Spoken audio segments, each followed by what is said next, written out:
Okay, a problem just developed in this Pontiac Grand Am. We've lost our blower motor.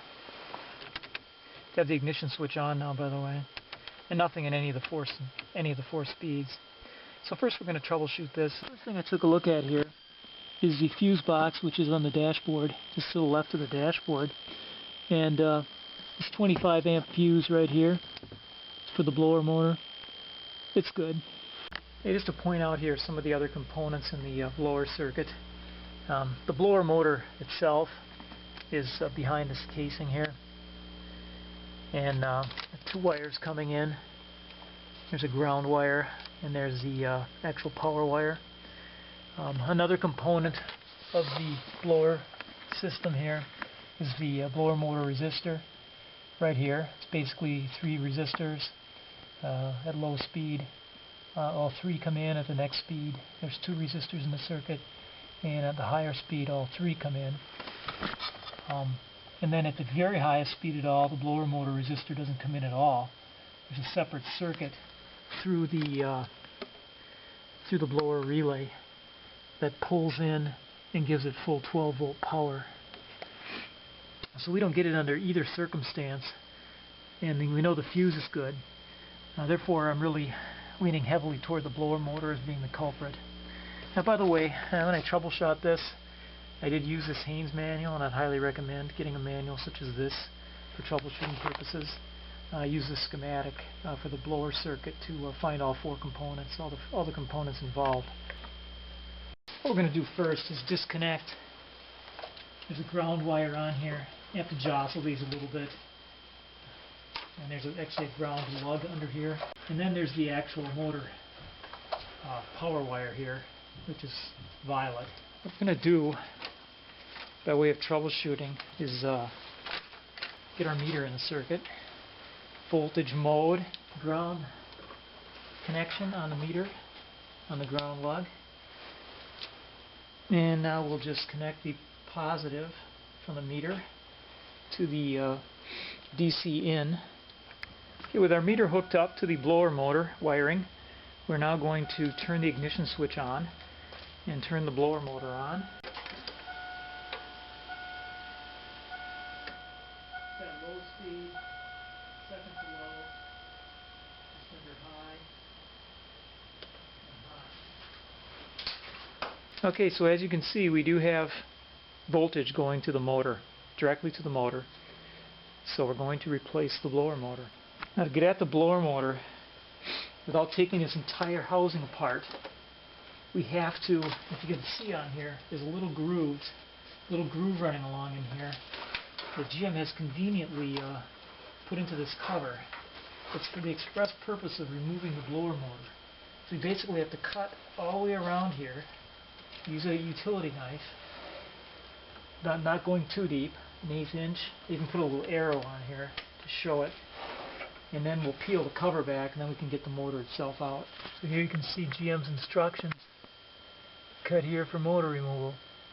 Okay, if you can see the line here, this is where we have to make our cut.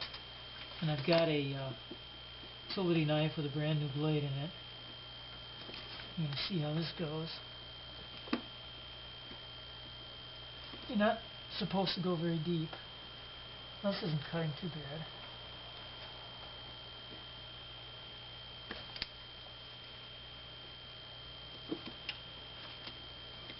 Now when you get to this point right here, I'm going to have to go inside there with a different kind of knife.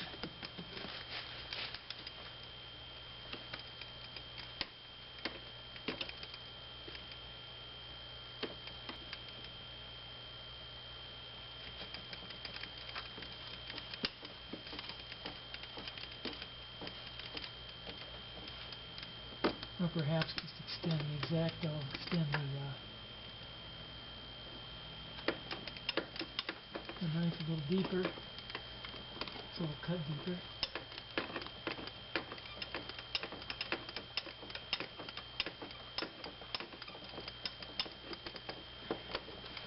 So we're going to continue like this. We get this entire thing cut around. And to make it more interesting, of course, you've got the very inflexible wiring harness up here on this end, but I think you can work around it. Okay, we've worked it around here a ways. Starting down here, I managed to cut it away.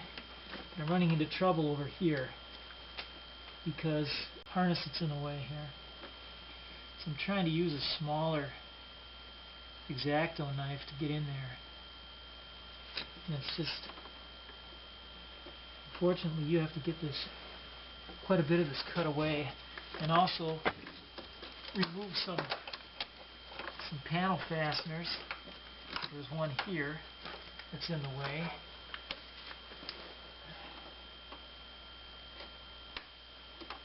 So we've been cutting around this cover using an X-Acto knife. And then we encountered right here a 7mm little metric bolt in there holding this casing down. That wasn't mentioned in the manual that I have. So I'm getting in here with this, a 1/4 inch drive, got like a 6-inch extension. Getting on that little, I want to call it a bolt, or like a screw with a hex head. So we'll work that off, and just gradually working our way around this cover, until we get it all the way off. So continuing now, where we left off, it's turning out to be quite a job to get this blower motor changed out. So we're having a lot of fun cutting way down in here. So what I've gone to is a longer blade, longer knife. You really basically have to get the whole cover out.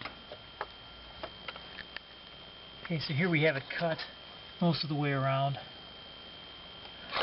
I wasn't able to cut it over on this end, deep down in here. I just can't seem to get anything in there. So we're going to unbolt it next. There's 4 bolts in here, screws, whatever. Hex heads have to be about 7mm. So we're going to take those 4 out and see if we can get the thing out. I've done a couple things to improve my access. I've gotten the wiring, which is a major problem, this harness being in the way. Got a crowbar here pulling this up. Then I've also used a bungee cord to pull this out of the way. Okay, so we're prying out this hose, which I believe is used with the air conditioning.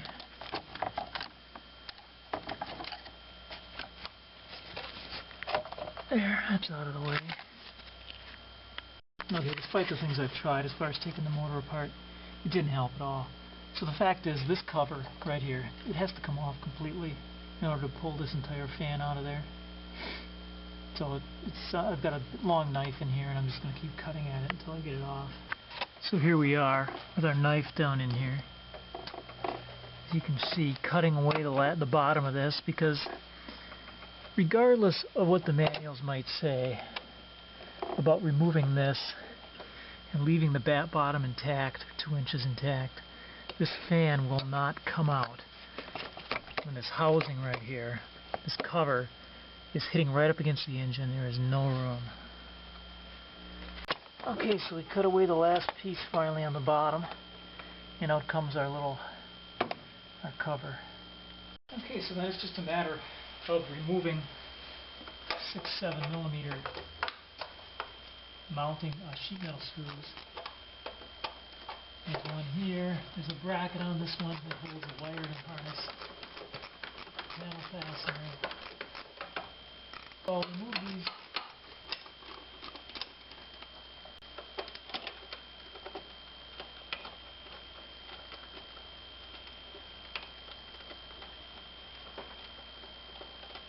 Using a little thumb drive that I just picked up. It's kind of handy for this kind of thing.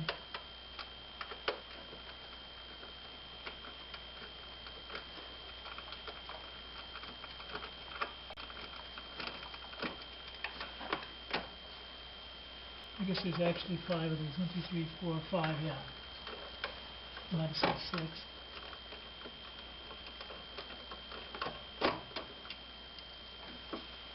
Pull all those out.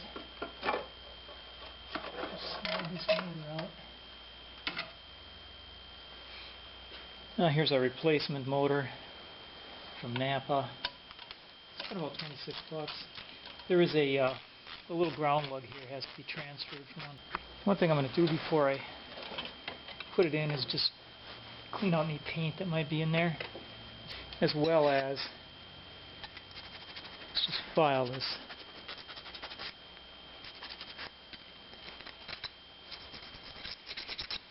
Make sure our electrical connection is good.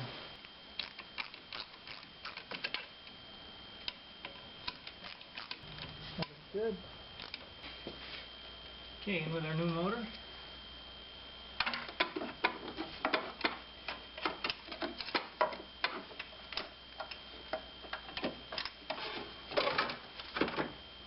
Okay, let's turn in our 5 screws.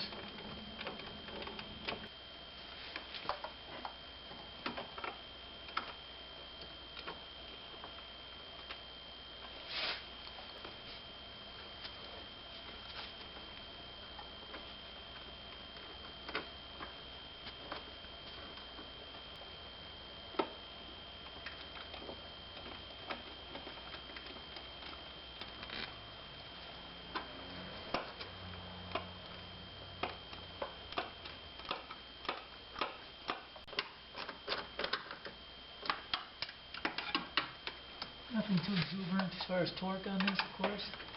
These are sheet metal screws.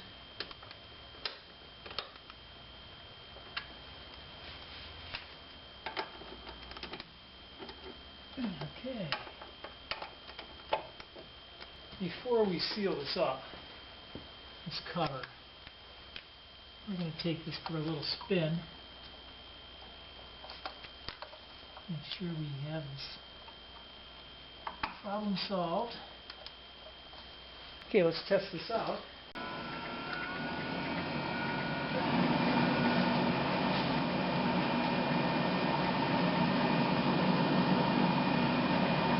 And it's running. Okay, don't forget to put this cooling hose, this hose back in. And it just fits into a slot, into a hole on this side of the motor. Just gotta work it in there.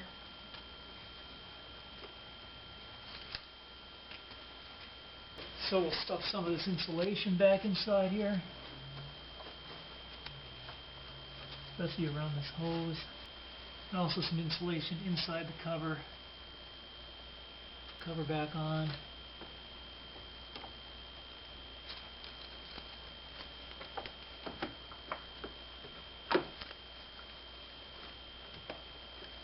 Okay, we have the one sheet metal screw, fits down in here, and this one, a little recessed. Okay, when you have this cover all the way back in place here, pushed down all the way around, and we're going to need to caulk this cut gap here. What I have is just some DAP, a regular silicone caulk, and I'm just going to gun it around here, lay a bead down all the way around as best I can. There's places that are going to be hard to reach. This is actually, you know, the heating and air conditioning runs through here. So if you don't seal this up pretty good, you know, you're gonna lose one of either of those. And I'm gonna down inside where these little these raised portions are, I'll get in there with a Q-tip, with a long Q-tip. And some of these places you're just gonna have to, you know, put it on your finger and put it on there. It's just inaccessible spots. Okay, the finishing touches. Let's get the crowbar out of here that we were propping this wiring harness with.